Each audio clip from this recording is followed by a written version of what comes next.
You scheduled the EU Village for this weekend, the 27th and 28th. But I heard that because of a special reason, you postponed it and you bumped it off for next weekend. Can you tell us why? Yeah, we are monitoring the situation of the typhoon or super typhoon Mawar, and we consulted Pagasa and the authorities, and we saw that there is a risk of moderate to heavy rains in Metro Manila and maybe winds because of the typhoon. So we thought it would be more prudent to move our event to the following weekend, and hopefully people will be able to enjoy it in the dry. For those of us who are unaware, what's in store for the EU Village, you call it EU Village. This is the first EU Village that the delegation of the European Union has done in the country. So tell us about it. Yeah, we wanted to celebrate with the Filipino public our month of May, that is where we have our Europe Day because of the anniversary of the founding of the European Union. And we wanted to bring to the public a sample of European culture and food and music, and so that people can experience this diversity of the EU here in a festival. I often go, or I'm more aware of the EU higher education fair. You usually have it every year, and I usually attend and cover this event. So, why is it that you decided to do the EU Village on top of the EU higher education fair? Yeah, the higher education fair is an important event for us, and we will do this year as well at the end of September.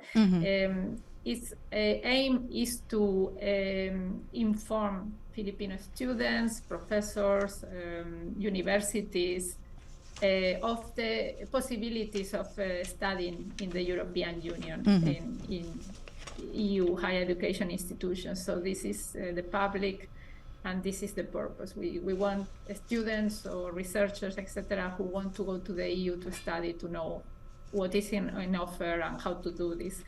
While for Eurovillage is more of a cultural and gastronomy event for the general public, for enjoying. We haven't mentioned where it's going to be held. So it's going to be held at Pasig Capital Commons, if I'm not mistaken. So this is on the 3rd of June and the 4th of June, which falls on a Saturday and Sunday.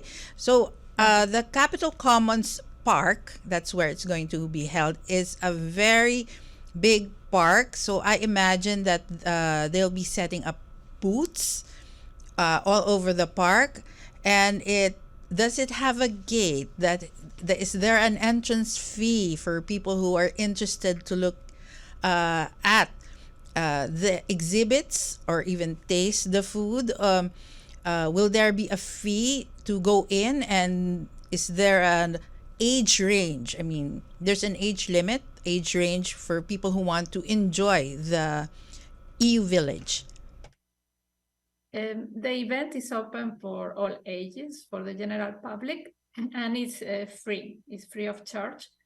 It will take place from 4 p.m. to midnight, and is, as I said, is free of charge. And then there will be the possibility also of acquiring some food for those who are interested, or there will be free samples. When will the actual village be open, or will there be a ceremony before that, or is it open on the first day, which is June 3rd?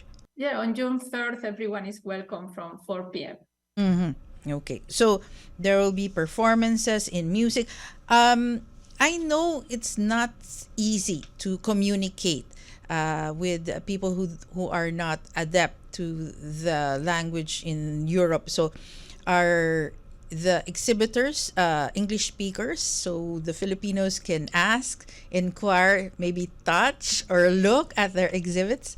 Will there be a communication barrier when everybody goes to visit this fair? Everyone will speak English, of course. I hope also some colleagues can speak Tagalog. Unfortunately, it's not my case, but yeah, there will be also Tagalog speaking. Doctora Ana, what binds us together, the EU and the Philippines?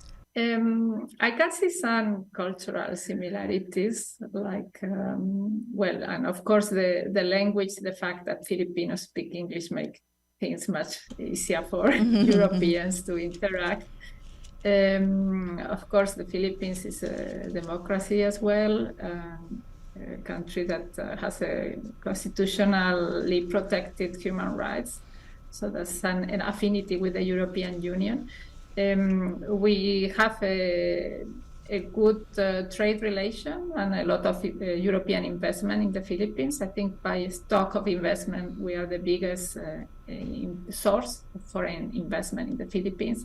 And we hope to deepen this relation even further, of course, in the coming years. Next year, it will be our 60th anniversary of diplomatic relations between the European Union and the Philippines. And we will have special celebrations all along the year.